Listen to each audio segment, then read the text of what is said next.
I always tell people I'm not the same person who started Mm. podcasting. Like, if you know me from then, you don't know me. Like, that chick is dead. Yeah. Because it's expanding. Yeah. Every story has expanded me. Like, Mm. each and every story I've recorded. And it's expanded me to understand that my truth can sit comfortably across yours, even if they're different. Like, it doesn't mean now I take that as a challenge to convince you that my truth is the one that you need to come to, you know? Yeah. And I've recorded people who are extremely religious. I'm not. And I've not felt insecure or like, I don't want to shove it down your throat like, I think. Yeah. It's not a debate. That's your truth. And that's Yeah. cool. This is mine. We're worried, anxious group of people trying to move along. Maybe one day we'll get onto something. Until then, we say, hold on. Salam and hello, everyone. My name is Lilly Piper, and welcome to the show. So we are closing in on the end of season 3. And before I get into the episode today, I just ask one thing of you, dear listeners. Please like, follow, share, and subscribe. It really helps the show. And as we're wrapping, it gives us a chance to also reflect on our growth. So if you've enjoyed the show this year, any episode, please share it, like it, subscribe, make sure you're following so that when we do come back with new episodes, you'll see it. And finally, if you would give us a rating, a 5-star rating, let me be clear, not 4 or 3, a 5-star rating, that also really helps the show. Asante sana. So let me introduce my guest to you, which I am just thrilled to be talking to today. She is, a force of nature, a force of light. I've had the joy of being in the audience at some of her events and just hearing her wisdom, her insights on business, on media, on life. And then recently I had a chance to finally meet her in person at an event for International Women's Day at the Australian High Commission. And let me tell you, Adelle Onyango in person is even better than Adelle Onyango on the mic or at an event. She is who she says she is. She is honest, she's authentic, she's joyful, she's accessible. I just was really amazed and impressed that a young woman who has such an incredible media company and following is also very personable and relatable and warm. And I'm just so delighted that when we reached out to say, would you come on the show, she was enthusiastically willing to do so. If you don't know Adelle's work, I don't know where you've been because she is a little bit of everywhere. She started her career, well, actually, she'll tell us a little bit more about where she started her career, but she spent many years in radio. And that's where many of us knew her, was her voice and her work at one of Kenya's top radio stations. Since then, though, she has been busy building what I really think is a media empire on the move, and an empire fueled by really honest and important conversations. Whether she is talking about women's health, whether she's talking about personal autonomy, financing, budgeting, content creation, her thoughts, her insights are well earned and hard earned. She has lived out a life where she has started things, she's stopped things, she's created impact. So let me give you some specifics about the ways that Adelle has been present in the Kenya media landscape and really globally in the last few years. She has performed at the Moth in New York. And if you don't know the Moth main stage, it's an incredible storytelling platform where people come and tell very honest and transparent stories about a moment in their life. Adelle's also a poet. So if you don't know her poetry, you should go to her website, adelleonyango.com, and check it out. She's got a tab full of a few poems. She needs more on there because it's just got a few, but some wonderful works that she's published. She's, of course, a former radio host. She's also the founder of Legally Clueless Africa. And that's really where I first got to know her work as a fellow podcaster, even though the podcast sits underneath this media empire that she's building. She's also the founder of the Adelle Onyango Initiative, which we are going to talk about today and the incredible impact it's having for women and girls. Legally Clueless is a new media organization whose mission is really succinct and quite powerful. It is to amplify African stories, upskill Africans, and promote the wellness of our African community. If you work anywhere in media, you know that promoting our wellness is not usually top of mind for content creators or the creative industry. So the fact that it is for Adelle really speaks to her intentions and her motivations for the work that she's doing. Legally Clueless became the first syndicated podcast in East Africa and now also plays on Trace FM every Monday, Wednesday, and Friday. Trace Radio. When Legally Clueless got syndicated, it really felt like a win for the entire podcasting industry here in Kenya. At that time, I was still somewhat new, maybe a couple dozen episodes in. But I remember thinking, if this can happen for Adelle, she has really broken through a glass ceiling and she's making it more possible for the rest of us who are here also telling stories. And I could not be more proud that she has continued to pave a way for so many of us who are walking beside her and sometimes behind, but oftentimes beside her incredible work. Adelle's work has been recognized in many different platforms. Her efforts to empower African women and youth have been celebrated as one of Facebook's 2019 Icons of Change, Africa Youth Awards 100 Most Influential, OK Africa's 100 Extraordinary African Women for 2018, and the BBC's 100 Inspirational and Innovative Women in the World for 2017. So that is just a bit about Adelle Onyango, but we're going to get all into that and more. And first, let me just say thank you so much for being with us, Adelle. So happy to have you here. Thanks for having me, and thanks for the kind words. Like, I was just like, oh my God, I hope I'm not blushing.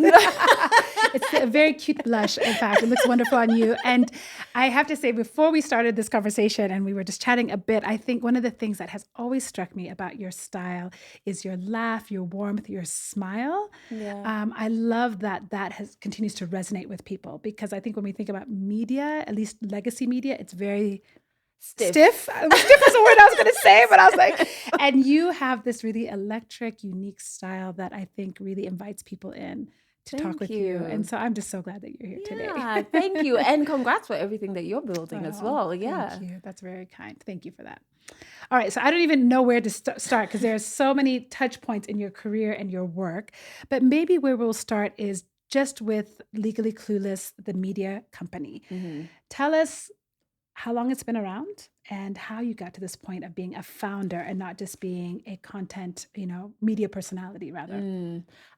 So we turned 5 in March this year. Congratulations. Which was like a lot, and we've not had time to celebrate. That's a good thing, I guess. It's so busy. Anyone in business can share, it gets overwhelming sometimes, but we turned 5 and I started it primarily as a podcast in March 2019. And I was actually still on air on Kiss FM, which was the last radio station I worked at before I left Legacy Media. And I don't know if I should have been running a podcast parallel to my radio job, but I had already resigned, so I was serving my notice. Yeah. And I think I started it because when I resigned from Legacy Media, I was actually done with media. As you said, it's very stiff. Not only in how they want you to present yourself, but on air, you don't have the space to even be a full human. You're almost like a talking head, right? Yeah. And you're there to sell. Yeah. You're selling music or you're selling products, that's it. I was tired of the topics, my goodness, because I realized with time, my then boss used to say, oh, as a journalist, you have to have an opinion on everything. And I always think about that now, because for a long time I thought, okay, something wrong with me, because I don't have an opinion on everything. Right. And there's many things that I don't think deserve my opinion, or I just don't care about, and surely there should be space for that. And so I just got tired of that space. I'd been a radio presenter for 10 years. And so when I handed in my resignation in December, I thought I was going off to the development side of the world. I was like, I'm done with you media people. You're crazy. On the side. And in January, my best friend sent me a podcast. I'd never listened to a podcast. Really? I had never listened to a podcast. And here you are. Never listened. And so he sent me this, he's like, oh, you should check this out, blah, blah. And when you resign, you do not want to touch your savings, because I was just like, I don't know what tomorrow's going to look like. But I started reading and I came across USB microphones and I was like, ooh. First and foremost, I'm intrigued. I just want to have them,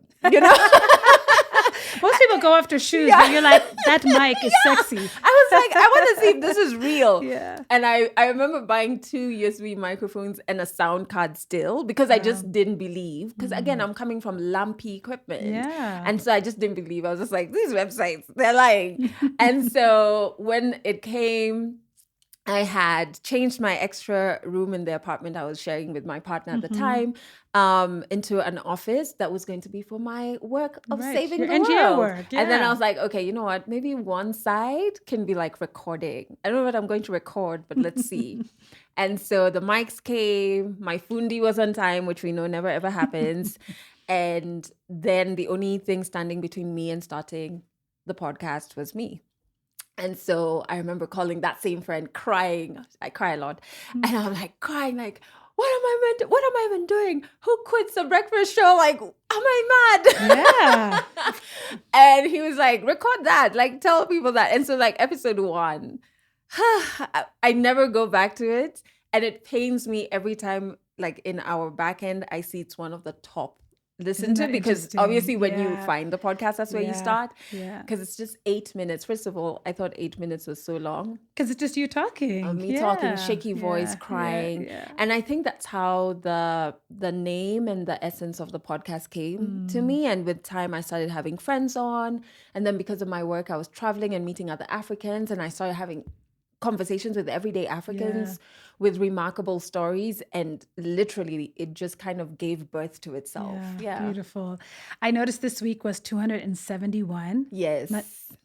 Let me just touch you and say, well done. That just tells us a story of consistency, determination, perseverance. Every week. I'm telling you, incredible. But I think we enjoy it. Obviously, the team has expanded. We have now a seasonal video series. We've gone on tours. We have tour series, the wellness events and talks and stuff. But like I still love the podcasts, and even kind of like onboarding someone to help with the recording of the stories was so hard for me to do, because I love that bit. But I was like, Adelle, for efficiency. But you have such a unique style. I mean, most podcasts are what you and I are doing here, right? Someone on the mic, someone talking, back and forth. But you really allow your guests to tell their story, that there's space for them to explore their own thoughts. And I'm always tickled when I am listening and I hear somebody kind of come to an epiphany of their own in the middle of their own story. So tell me how you conceptualize that approach. I think it's because I hated how in legacy media, when you walked into the studio, I was deciding what's interesting about you, and then I was giving you 10 minutes max to tell me about it, so it was I've taken away that from you. And then later on, obviously at that time we were interviewing mainly musicians, and like it was very pop station, right? But I would hang out with them outside and get to know so much more. And I'd be like, I never knew this about you or that about you. And so I think I wanted people to have the space where they decide what's important. So sometimes, even when I'm doing the recordings of the stories, I help you figure out what story. So even the is very limited. Like I'm like, I'm not feeding you the story. I help you come to the understanding of what story it is you want to share.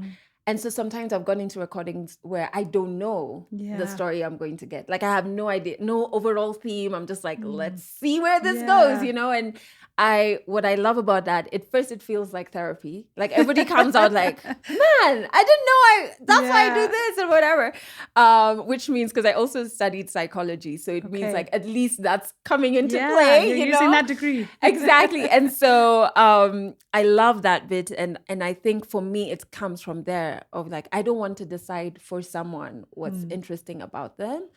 It comes from the notion that African stories have never been at the forefront, and when they are, it's in a very undignified way, and so I want you to be in control of your story. There's no one way to be African. There's no right way to be African. You are, and your story is valid as is. And so literally anybody who fills out the storyteller form, we will get to you and we will record your story. You speak about being African, that there's no right way, and you have roots outside of Kenya as well. You spent some time in Botswana, and you're some primary years, critical years, secondary years. I was trying to think formative. That was what I was trying to, formative years. What did living in Botswana teach you about identity, and whether it's you, Adelle, as an individual, or more broadly as a Pan-Africanist? I feel like it was only 3 years, but it was so impactful, right? So that's where I discovered I loved poetry, because then I switched to an education system that was more conducive for my personality. And so, I still remember it being in English class and being told, print out lyrics to your favorite song. And then everybody had to come in and kind of present them as poetry. Cool. And I was like, this is so cool. Like poetry is not the boring stuff we can relate to, That's when I realized I loved media, because my best friend then and I started a school magazine, and we used to just go and like print it and like staple it, and, like I love it. shove it to everyone. Yeah. And I enjoyed the process of interviewing people, right? But it also showed me that I'm Black. Spoiler alert. Yeah, like I feel like when you're Kenya at that time, or at least my experience then, I had interacted with people of different races, but like I think I wasn't quite aware of what comes with you're Black, right? And so I remember in Botswana, I used to swim competitively in Kenya, and it wasn't a thing. Like we would compete against schools that were from more affluent areas than I was. It was when you get in that pool, it's like, it's you in the water. Did you break the record or not, right? Yeah. And so when I went to Botswana first, I was the only Black person on the swimming team, and I remember being like, "This is strange." Anyway, and when I remember walking into class, because I was maybe 2 weeks late, so the term had already started, and there were black girls, Black boys, white girls, white boys, Indians, Chinese. And you kind of just feel yourself gravitating to what looks like you, right? But my best friend, ended up being a white girl, and then I got bullied by the Black girls for having. And then my next best friend, because this happens, right? I was like, okay, next person. My next best friend she was African from Botswana, but she had grown up in the States, so she couldn't speak the local language. And so she used to get bullied for that. And so I hadn't really escaped the bullying I'd gotten, because they were like, nah, she's still not Black enough, right? Yeah.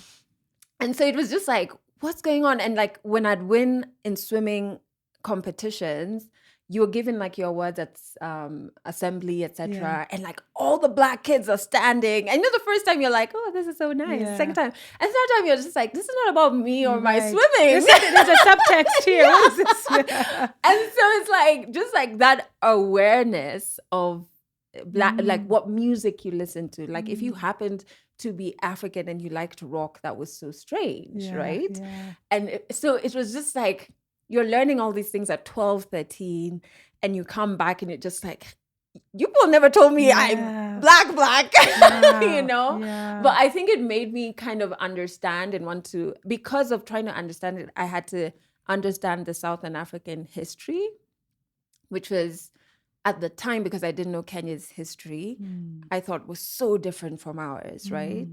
And I was just like, what? Like, you guys really went through it. Because back home, we were not being taught what we went through. Right. And then over time, I think I've just been more inquisitive about what exactly is like the African story historically, and what's the Kenyan story. And it's made me, the awareness is now good.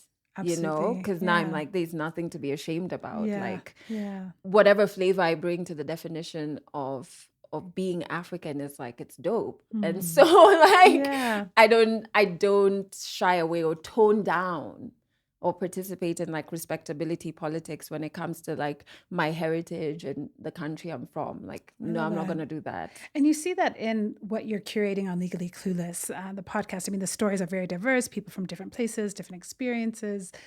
Why do you think people trust you when they come on the show?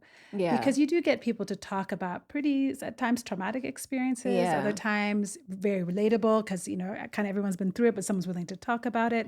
But there's definitely an intimacy that comes up in the conversation itself. Why do you think that is? Why do they trust you? I think the first thing is just personality. I've always had people tell me a lot. Like, where I'm just like, are you sure you wanna? I don't know. I know how this will end.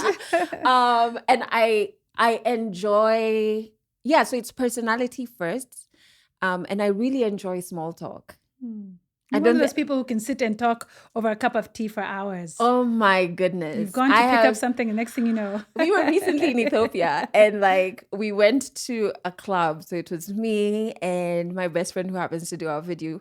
And like I went to the bathroom and I came back and I was like, that girl over there, did you know she's just like come from blah, blah, blah. And I met it, and he's like, You went to the bathroom. Why have you come back with friends? I was gonna say, you did a whole show in the bathroom. Yeah, like I knew the company she works at, why she's in Addis, like does she want to come to Kenya? Yeah, Like, you know.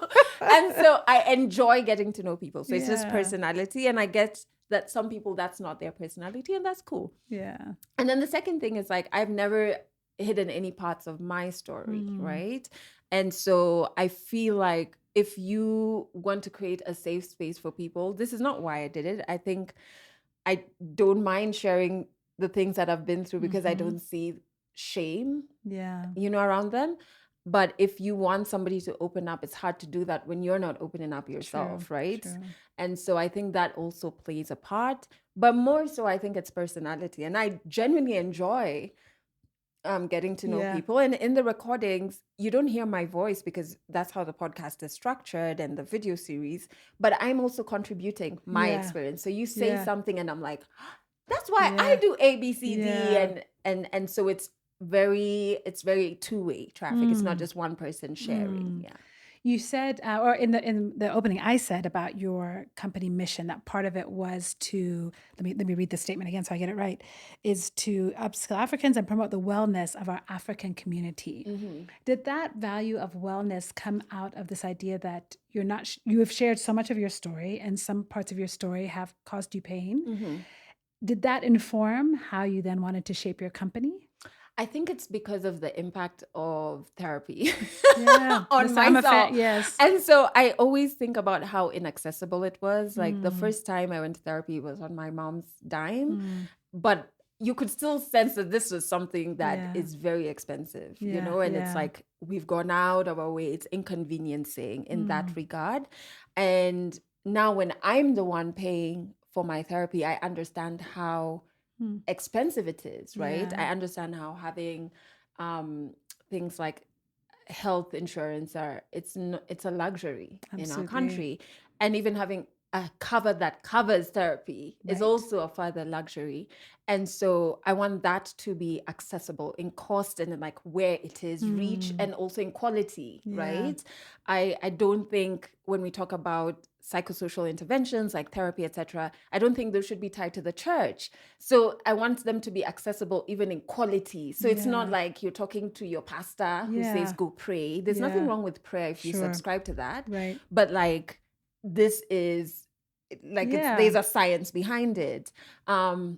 I want tools like if they're apps, if they're what do they call grounding techniques that you can learn, or like small things that you can start learning about your childhood and how it's informing the way you move. So just knowledge, you know, because when I learned them, I was just like, what?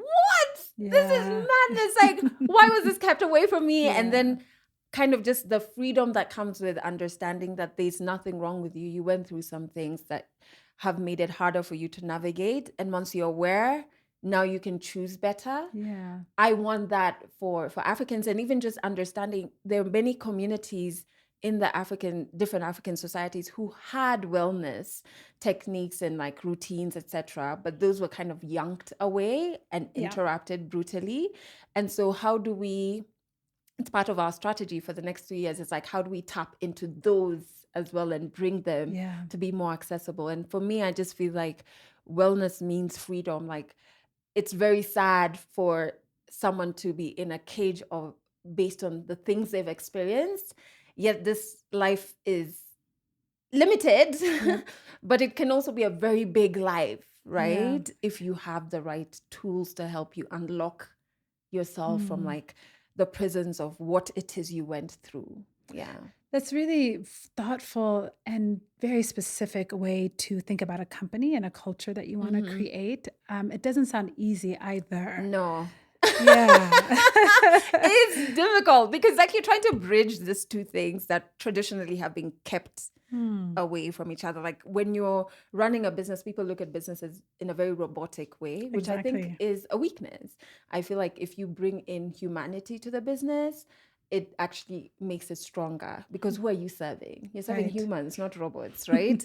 And so how can you add value? And even with wellness, we look at it in 3 ways. We look at physical, financial, and then your mental wellness, because a lot of your mental wellness because of this capitalist environment, is pegged on your financial wellness. Absolutely. And so from end of last year into this year, we're looking at like, how do we make financial wellness information accessible and in a language that we understand and in a format that we're like, okay, tomorrow I can change A, B, C, D, right? And then just kind of like how you arrive. For me, it's just been an awakening. Like how I arrive has changed because of the knowledge I gain in terms of wellness. And I want that for the community that we serve. And so when you come, it's not like, oh, only listen to the podcast, only consume this. Like, can you walk away fuller? My goodness. Even if you choose not to watch the content or listen, can you walk away a fuller version of yourself? I think then we would have achieved something. That's really extraordinary. It's just, I don't think that is what many people are trying to achieve in the media space. Oh, yeah. I think at the end of the day, we have to monetize, you Yeah. have to keep your show on. So your priorities become what can sell, what can travel. And so the fact that you're thinking about people's humanity as they consume your content is really quite disruptive and radical. Has that been, what's the response you're hearing to that approach? I mean, you have the initiative, which is very focused in its work, but what response are you getting from people as they engage with you these last 5 years? I think like our community is so strong. So I feel like sometimes you are tempted to go the route you're saying, like where it's like bottom line, like what's going to travel further in terms of like new media products, right? But I think what happens is that, yes, you then get people who interact with it, but it's not deep and they move on, right? Absolutely. For us, we have such an engaged, deep community who sometimes will even celebrate adverts on the podcast. Like, I always found that so interesting. I'm just like, you're celebrating because they understand. They've taken ownership of the space. We've found that we've been able to even attract the male audience with our other wellness tools and wellness spaces. And with our workshops, because we train other African creators on how to build what it is we're building, again, you're kind of like trying to instill that you don't have to go this other route. You can be more intentional. And so our community is very like deeply rooted, you know? And so sometimes when I interact with different people, it's just like deep, like I'll have a deep conversation with someone. I'm like, this is so wonderful. Like, okay, we're doing something, guys, keep going. And I think even our numbers and like those kind of traditional ways to track activity, they speak for themselves. And it's because there's a value, right? And it's not only, I find like the legacy media approach, and I always did when I was on legacy media, it's so extractive. So I'm just extracting value from you. And I'm trying to think, what's the minimum effort I need to extract value from you? Right. And we never think about, okay, what value are we giving back? And so I feel like it's a harder approach, but it gives you a firmer standing as a business. It's something that I resonate with, very deeply with in terms of the ideology of it, the practicality of it feels hard. That's why I guess the hard question comes out, or my question around, is it hard? Because if I look at what we're trying to do at Selam and Hello, for example, we're going to take a pause in a few weeks. Primarily it's because we don't have the money. I've run out of savings, you know? So you have to pause. So there's this idea of, okay, what can you do that you can commercialize? And then what can you do that is genuinely your values, you know, generally who you want to be in the world and how you want people to feel. So in your training, when you're training these other African creatives, you know, how do you address that kind of tension between staying afloat and staying alive and being true to who you are, you know? I feel like you always look at it like my last resort is to like fully charge the community. Right. So I will look for any other partner who can subsidize that, right? And so how we've done it in the past is that we partner with organizations and we come in and we train people. That's our longest running partnership. Okay. But even when we make it open to the public, which we've done last year, August, we did like a whole week-long podcast masterclass. We partnered with an organization who subsidized the cost. For you to do it. For me to do it. Right. And so that the community then, yes, there was a fee attached, but it wasn't inaccessible, right? And so for me, it's always to look at that. It's always to look at different forms of advertising, which is why it's important to build the value pockets so that you can have people advertising on different products, right? Right. To look at, can you make money from a distribution platform, which we've been able to do so. So we partnered with iHeartRadio, and then it's almost like passive income because Right. that product was going to go out anyways, right? So Exactly, can yeah. it just make money as it sits there? And then how can the business make money on its own commodities that kind of keep the community engaged?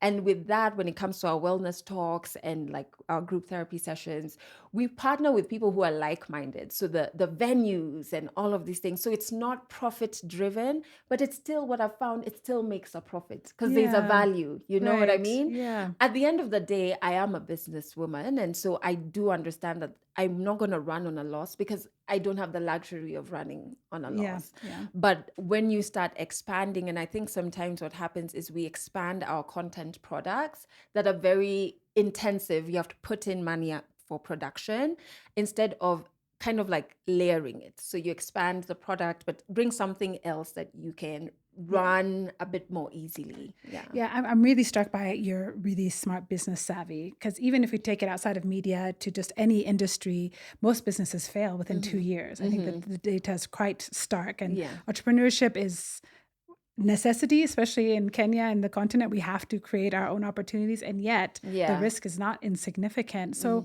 well done to you, because you have Thank managed you. to be true to yourself and run a successful business, which I think is that's the Yeah. sweet spot. If we can do that and provide incredible value to your followers, your listeners, people who come to your events. I'm curious to know, as you think about this journey that you've had, particularly with the podcast, where you've had 271 episodes, so many people you've talked to. What have your guests taught you that maybe you didn't know about yourself, the media, the industry, life, Africa, whatever? Yeah. What have they given to your life? I always tell people I'm not the same person who started podcasting. Like, if you know me from then, you don't know me. Like, that chick is dead. Because it's expanding. Yeah. Every story has expanded me, like each and every story I've recorded. And it's expanded me to understand that my truth can sit comfortably across yours, even if they're different. Like, it doesn't mean now I take that as a challenge to convince you that my truth is the one that you need to come to, Yeah. And I've recorded people who are extremely religious. I'm not. And I've not felt insecure or like, I don't want to shove it down your throat like, well, I think, Yeah. it's not a debate. That's your truth. And that's Yeah. cool. This is mine. I want to talk about something that you shared recently on your social media that I thought was really moving. Yeah.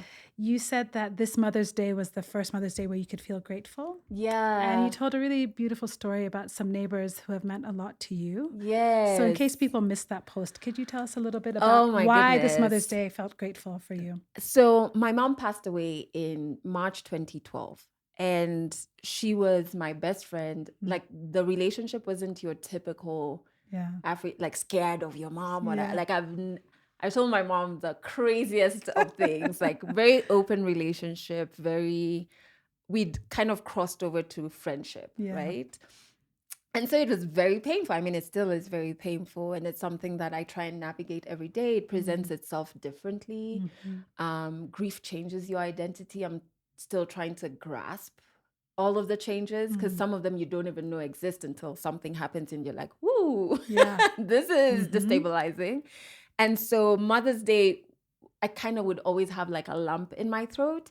The Mother's Days were as early as like April, March. I'm unsubscribing from stores that sent me stuff to my email, because of course they're going to be sending Mother's Day sales. And I'm like, I don't want to hear it. You guys and your mom stay outside. I want to hear it. The world has been horrible to me, Or like, I would stay off social media because people are posting their moms. I would have resentment if people don't check up on me on Mother's Day. And I'm just like, you don't know, this is difficult, which is in therapy. Again, you have not communicated your needs. People are not in your head. And so it would just be like, you never know what emotion is going to pop up on Mother's Day. And so, where I moved, my neighbors are a mother and daughter duo, and they're just so cool, right? And the mom is in her 60s, the daughter is in her 40s. And so we'll hang out and just like talk about life. And, she's taught me so much about farming, the mom. And she's gone through so many similar things to my mom. And when we initially met, she had just lost her mom. And so we bonded around that. And I think that was the beginning of the friendship. And so when I moved, like when I'd be down or have sad days, it's almost like I'm very like ancestrally tethered.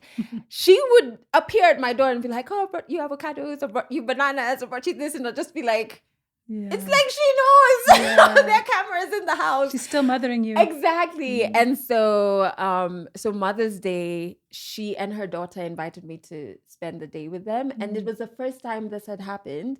And when they did, I realized, oh, this is what I've always wanted. I didn't know, you know? And then it's Saturday, because Mother's Day was Sunday.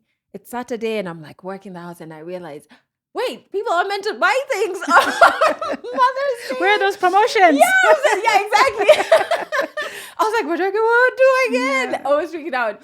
And it was kind of like the first time since the last Mother's Day I spent with my mom that, you know, I bought flowers and bought a card and was in that section of Mother's Day paraphernalia in shops, you know? And so, and I felt so warm and so happy. And it was like such a nice feeling, you know? And I think it's also because this year I've just been learning that community shows up in very different ways. And there's always people around you to love you. And I remember a session with my therapist some time back where I was just like, nobody loves me, nobody cares. You know how you go there, you're just complaining. And she was like, you need to restructure that sentence and speak about who is it who you feel doesn't love you. Because when you say nobody, you're discounting the ones who are there and you have community showing up. And I think I'm just learning that there's so much love around you. It just may not look like what you've been conventionally taught love looks like. Just that's such a beautiful way to think of it. Sometimes love is avocados. And but she brought me some last night, like 4. I haven't even finished the others. I was just like, oh, bless her. Oh, that's so beautiful. Having just hearing you talk about your grief from afar as a listener, I was really brought into that story. I was so glad you shared it. I think sometimes our identity can get stuck by an experience that we've had. And so I think for people who have walked and with you, like me from a distance, to hear this moment, I shared in your joy. And I was so glad you shared it, because I think it's so important for us to share also when our grief looks different today. You know, grief looks like, you know, lunch with neighbors today, you know? Exactly. So if we project ahead, we've kind of looked back at that Adelle, and then, you know, and you're continuing to just grow and work and build all these communities. Do you have a vision for the Adelle that you want to be in 5 years' time? That group of people trying to move along. Maybe one day we'll get onto something. Until then we say, hold on. I know it's hard, but baby, you just got to hold on. I know it's hard, but baby, you just got to hold on.